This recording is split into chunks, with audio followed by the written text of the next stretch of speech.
Hello guys, ఈరోజు అయితే నేను చెప్పాల్సింది ఏంటంటే ఈ మక్కా మసీదు అనేది మన హైదరాబాద్లో అతి పెద్ద మసీదుగా మనం చెప్పుకోవచ్చు. ఈ తెలంగాణలో ఉన్న ఈ మసీదు దీని పొడవు వచ్చేసరికి 67, దీని వెడల్పు 54, దీని ఎత్తు 23 అయితే నిర్మించబడింది. ఇది 10 లక్షల మంది వరకు అయితే దీని కెపాసిటీ. అయితే ఈ మక్కా మసీదు నేను చూస్తున్న వెంటనే నాకు ఒక అర్థమైంది ఏంటంటే ఇది చార్మినార్ పక్కనే ఉంటుందంట. ఇంతమంది మనకి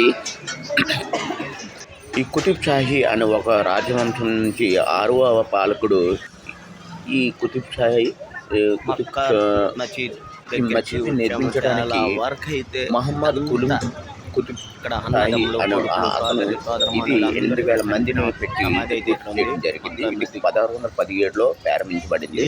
ఇది మన మొఘల్ చక్రవర్తి 1673లో అయితే దీన్ని తీసుకోబడింది అనమాట.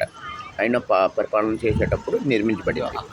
ఈ మక్కా మసీదు నిర్మించడానికి మక్కా నుంచి తీసుకొచ్చిన మట్టితో ఇక్కడ గ్రానైట్తో నిర్మించబడింది. ఈ దత్త ప్యాలెస్ చూస్తుంటే చాలామంది విశేషారు. చాలామంది ప్రజలు కానీ అక్కడ ఉన్న ఫొటోస్ కానీ ఇక్కడ ఉన్న నీళ్ళు కానీ ఎవ్రీవన్ ఈ నీళ్ళు పట్టుకున్నాను. నీళ్ళు పట్టుకున్నప్పుడు చాలా చల్లగా ఉన్నాయన్నమాట. ఈ మక్కా మసీదులోనే అప్పట్లోన 2007లోన ఒక బాంబు అయితే పేలడం జరిగింది. ఆ టైంలో 16 మంది ఒకేసారి చనిపోయారు.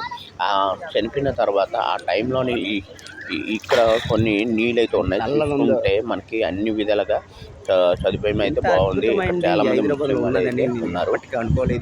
మహమ్మద్ కుతుబ్ షాహీ ఆయన టైంలోనే నిర్మించబడింది. ఇది మొత్తము ఆర్కిటెక్చర్తో నిర్మించబడింది.